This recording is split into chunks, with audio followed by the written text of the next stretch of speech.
my senior colleague and leader of opposition, Ghulam Nabi Azad ji, respected professors, Umen ji, Zoya Hassan ji, Badri Rena ji, Apurvanand ji, Aisha Kidwai ji, our dear Shabnam Hasmi ji and Ram Punyani ji, RGICS Director Mohan Gopal ji, distinguished guests, my friends and members of the media, I'd like to welcome you here in this conversation. 2 days ago, I was in the Punjab to condole with a son for his father who had been gunned down in cold blood by the police. The son was angry, but his grandfather met me with a hug and a timeless Indian greeting, Sat Sri Akal. The truth has no boundaries. Truth is timeless and it is infinite. And I wish to begin my talk to you today with the same greeting, Sat Sri Akal. We have been privileged to host you all here over the last 2 days. An extraordinary gathering of distinguished leaders of civil society, thinkers, academics, and political leaders from across the country. As you know, the theme of the conference is built on the sentence with which Jawaharlal Nehru concluded his book, The Discovery of India. There is going to be no peace in India or elsewhere except on the basis of freedom.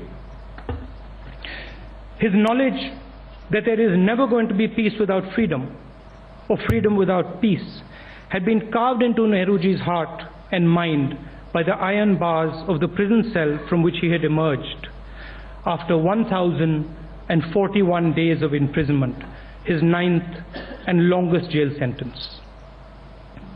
This mantra of Aman and Azadi, peace and freedom, was the voice of thousands of Indians who lost their freedom and their peace in squalid cells in jails across the country, so that we, the people of India, may live in freedom and peace. In Discovery of India, Panditji wrote that the cause of India's stagnation in the past was that it stopped questioning. It withdrew into itself, and while massive changes were happening around the world, India insulated herself from all of them.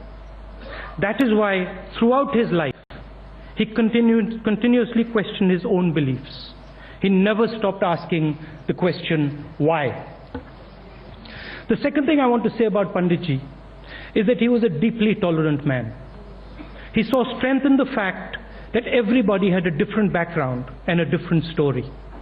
He saw truth in the Gita, in the Quran, and in the Bible. He saw beauty in the different languages and cultures of India and the world. To him, India's tolerance was what made us great. Our tolerance was what we had to offer the rest of the world. What brings us together here today is our deep concern about the assault on our liberty, on our rights, and on our democratic space. We are here because both peace and freedom have been viciously wounded in our country. We pay homage to the memory of Mr. Dabolkar, Mr. Pansare, and Mr. Kalburgi, who were martyred for nothing more than their opinions. We pay homage to Akhlaq and Mohsin Sheikh, who were martyred for being Muslims. We remember Vaibhav and Divya, the 2 little children burnt to death because they happened to be seen as Dalits and inferior. We condemn all attacks on freedom of speech and expression, on faith and worship, on thought and belief. A heavy sense of fear is spreading in our country. For the first time in the history of our country, a fascist organization that is openly opposed to the ideology and values of the Constitution has acquired decisive power over the Union.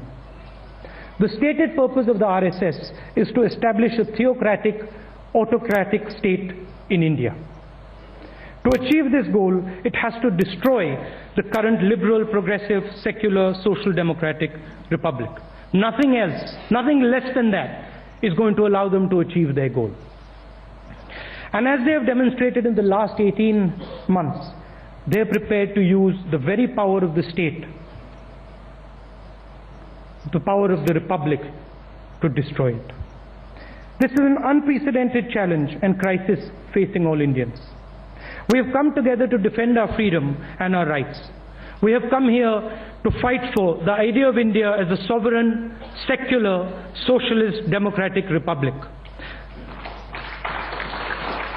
The idea of India where everyone has a voice and the freedom of thought and expression. The idea of India as a society that celebrates dissent as a source of strength. And most importantly, the idea of India as a nation inspired by its ancient and timeless commitment to compassion, truth, and ahimsa, or non-violence.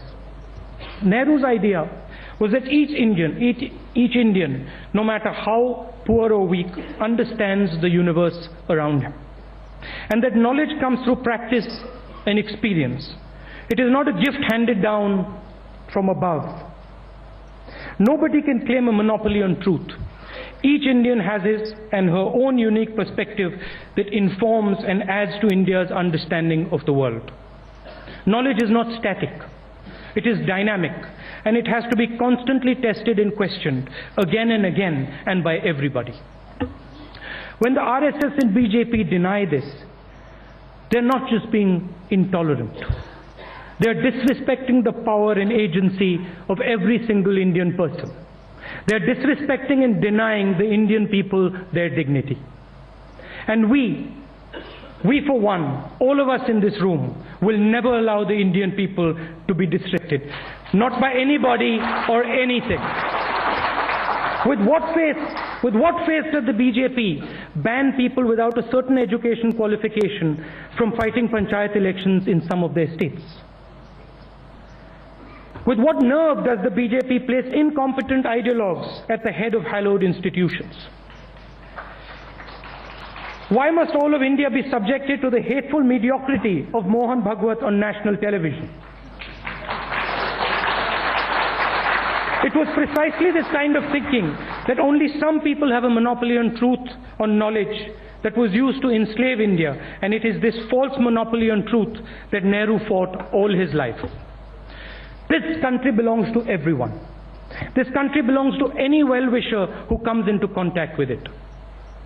Even a guest who is in India for 3 days, for that period of time, he is Indian, she is Indian. And they are to be afforded the liberties and respect afforded to all of us. This negotiating over who India belongs to and on what basis is ugly and dangerous. It demeans us all, and we uniformly reject it. Thank you. I had prepared these words, but after listening to the discussion here, I'd like to end by saying one small thing. I've now been working in the Congress party for 10 years, and I was brought up in a sense with all the ideas, the idea of secularism, the idea of tolerance, the idea of respecting other people. There's a false barrier here between us, which I would like to point out. There is a sense, in fact I got up and I defended the Congress party. And a lot of my friends here said, why hasn't the Congress done this and why hasn't the Congress done that? The reality is that the Congress party is a dynamic instrument. The Congress party is a constantly changing instrument. And the Congress party is the instrument that pushes forward the ideas that we all share. There is actually no distinction between you and us, except the distinction that we create. The Congress party needs to expand itself, needs to bring in people like yourselves, needs to have discussions like this.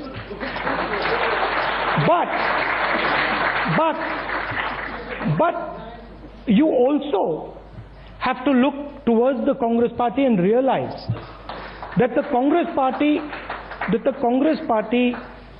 deals with the equation of power. The Congress party is forced to deal with the equation of power, and that changes many, many things. I remember the first time Zoya Hassanji came, the first time I went to see you, to your house if you remember, and you gave me some tea and biscuits. I remember walking away from the house and thinking, my God, we think alike. We are pretty much saying the same thing. And when I listen to you, I completely agree with everything you're saying. Except when I work in the Congress party, I have to deal with the idea of power. And I cannot just wish away the idea of power. It exists. And I have to operate within that paradigm. We are viewing this as a victory of the RSS in some measure. We are viewing this as the RSS has beaten us. This is false. The RSS does not begin to understand what it is going to face in the coming weeks and months and years. This is a time for the Congress party and for yourselves to re-establish a relationship, to have a discussion, and to bring forth the ideas that are going to help us defeat the RSS. You mentioned about secularism, and I want to make this point. Over the last month or so, I have been meeting